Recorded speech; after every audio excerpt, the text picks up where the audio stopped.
2. How we doing, family? It's your boy, Yo, and this is another episode of YoHoops. I go through every NBA game every day. Today's Thursday, April 9th, and we have a 6-game NBA card. I'm going to walk you through my thoughts and let you know what sides I like, so please leave a like, subscribe to the channel, and let me know your favorite game in the comment section below. Without further ado, let me get into today's games.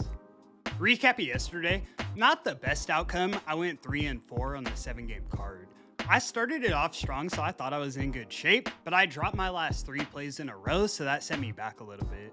I was surprised that both Cooper, Flag, and Kawhi were no-shows, but I could have played it a little differently and went with the Thunder, so that's on me. I'm now 30-30 on every game played in April. We've only got 3 days left in the regular season, so let's finish it strong. In our first matchup of the evening, we have the Chicago Bulls in DC taking on the Washington Wizards. Bulls are minus 245 on the money line, and the total is 247.5. I watched the Bulls' last game against the Suns on Sunday, and I can't lie, they were balling out. Trey Jones and Rob Dillingham were out there combining for 50. This game is basically meaningless in terms of playoffs, so I'm not rushing to the window to lay 6 points, but I'm looking at a prop. I'm taking Trey Jones to go over 6.5 assists. I mentioned it yesterday, but we've reached the point in the season where tanking teams are trying to build value for their assets. We've seen Trey's minutes increase dramatically over the last couple weeks to the point where he's averaging 18 and 6 in his last 10 games.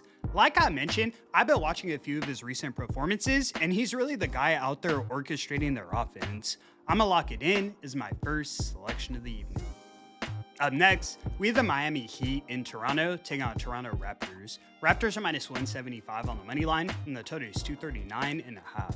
We saw this exact same matchup on Tuesday, and the Raptors blew them out 121-95. I know the obvious conclusion after a 30-point blowout is to just lay the 4 points, but I personally see Miami as the better team. They played through injury all season, and they're only 3 games behind the Raptors. Against the spread, they're significantly better than Toronto.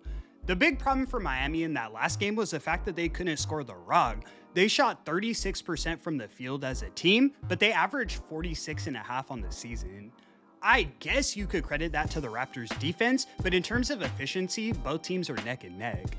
If they played a 7-game series, I don't see the Raptors getting a sweep. The Heat are gonna win a few games, if not win the series. I also like that all the money is on Toronto. I say we take a shot. I'm taking the Heat plus the 4.5 and split on the money line as my next selection of the evening. Up next, we have the Boston Celtics in New York taking on New York Knicks. Knicks are minus 185 on the money line, and the total is 215. At first glance, I was a little surprised to see the Knicks as the favorites here, but it made more sense when I saw the injury reports. The Knicks come into it at full strength, while the Celtics have Jaylen Brown ruled out, then Derek White, Sam Hauser, and Neemias Queta all listed as questionable. The only guy I really worry about is Jaylen Brown, being he's the Celtics' best player, and since he has an Achilles issue, I see why you don't want to push him this close to the playoffs. The Knicks have been exceptional at home, now 24-13 against the spread. Without Jaylen Brown, I say they get the dominant win. The last time we saw these two teams play was on February 8th in Boston, and the Knicks won that one 111-89. Add the home court advantage, not a big ask. I'm taking the Knicks laying the 4.5 as my next selection of the evening. And our next matchup, we have the Indiana Pacers in Brooklyn taking on Brooklyn Nets. Pacers are minus 170 on the money line, and the total is 224.5. The Pacers are 1 game ahead of the Wizards, who currently have the worst record in the league, so a loss here would definitely work in their favor.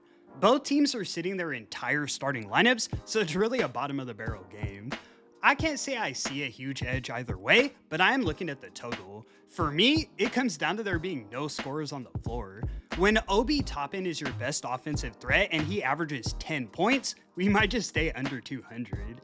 I know a lot of these meaningless games have been going over, but these might just be the 2 worst offenses in the league. I'm taking the Pacers and Nets under 224.5 as my next selection of the evening.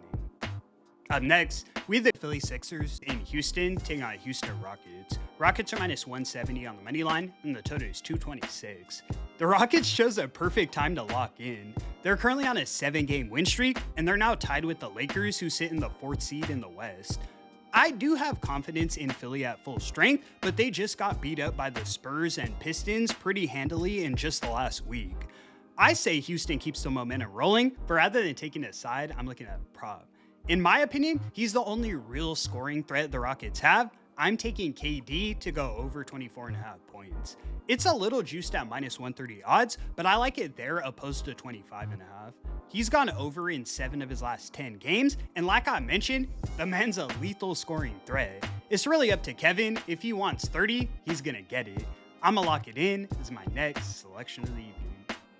Up next, we have the Los Angeles Lakers in Golden State taking out Golden State Warriors. Warriors are minus 180 on the money line, and the total is 225.5. This is a really important game for the Lakers. They're currently tied with the Rockets, who are in the 5th seed, and their final 2 games are against the Suns and the Jazz. The Suns game is probably a loss, but if they can win here and against the Jazz, they'll be in decent shape.